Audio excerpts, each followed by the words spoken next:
Welcome back to This Week Uncensored, the only show that looks at the American dream and asks, is there a return policy on this? Let's talk about housing. The American dream used to be a house with a white picket fence, 2.5 kids, and a dog. Now, the American dream is a 400 square foot apartment where the toilet is in the kitchen and the landlord only raises the rent by 15% instead of 20%.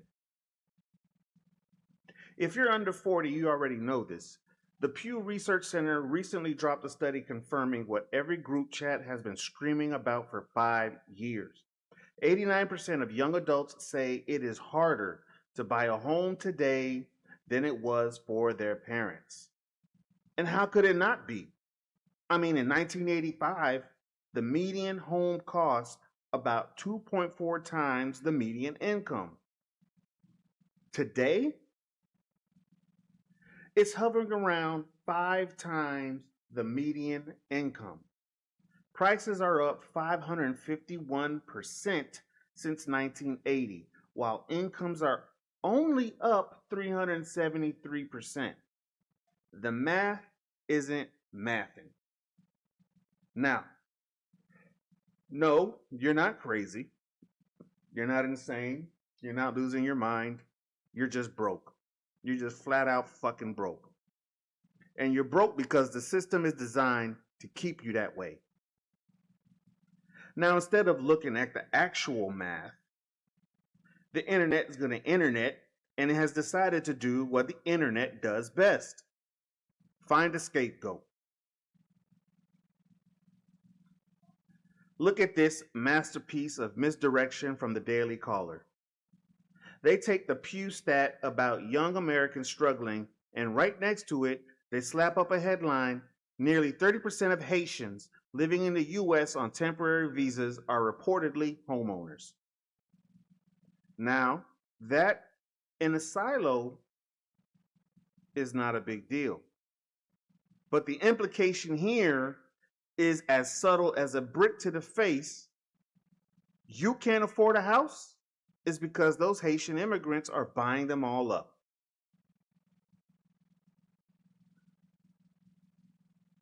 Think about it.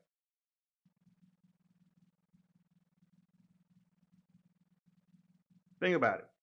Look at it. Read it. That is the unspoken message that's being pushed. So now let's unpack this absolute garbage fire of a narrative. First, what we're going to do is take a look at the numbers. There are roughly 260,000 Haitian nationals with TPS status in the United States, TPS being temporary protected status. And yes, according to data, about 30% of the households they live in have mortgages.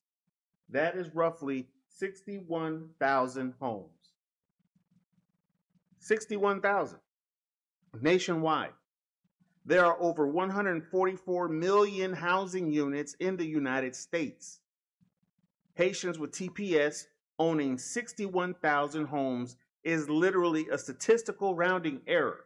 It is 0.04% of the actual housing market.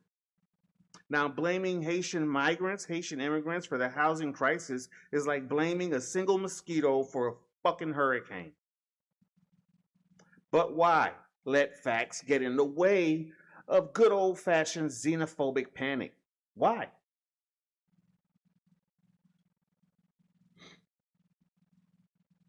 If you want to know who is actually buying up the houses, you don't need to look at immigrants who are working their asses off, paying taxes, and contributing $5.9 billion annually to the U.S. economy. You need to look at Wall Street.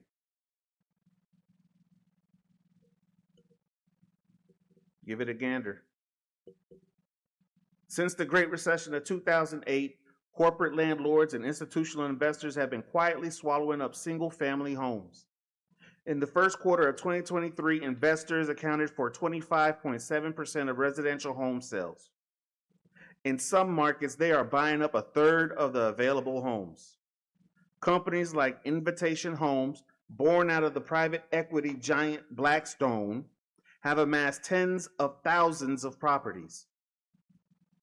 They swoop into neighborhoods with all cash offers, outbidding regular families who need silly things like mortgages and inspections in order to purchase a home. And what happens when private equity buys up the neighborhood? They convert them into rentals, slap a fresh coat of beige paint on the walls, and then jack up the fucking rent. They artificially constrain the supply of homes available for sale, which drives up prices for everybody else. This isn't an immigrant problem. This is a corporate greed problem. This is a zoning law problem, where restrictive local regulations make it illegal to build dense, affordable housing, creating a national shortage of nearly 5 million homes. This is a wage stagnation problem. Since 2019, the median home value has jumped 30%, while the median income for young adults has only risen 9%. And let's not forget the Federal Reserve, which jacked up mortgage rates to combat inflation, meaning if you could scrape together a down payment, your monthly costs are now double what they would have been 5 years ago. It is so much easier to point the finger at a Haitian family trying to build a life than it is to regulate a multi-billion-dollar private equity firm. It is so much easier to punch down than to punch up. Because while these Haitian immigrants make up 0.04% of homeowners, 0.04%, we'd rather punch down than punch up at these corporate oligarchs that's buying up all the property and turning them into rentals. Organizations like the Daily Caller itself, it knows exactly what it's doing. They are feeding you a bedtime story, a scary story about the big bad immigrant coming to steal your house, steal your jobs, so you don't notice the billionaire in the corner actually robbing you blind of your future. America, it is time to wake the hell up. The call is coming from inside the house. Ring, ring, motherfucker. Pick up the goddamn phone. Assuming, of course, you can even afford one.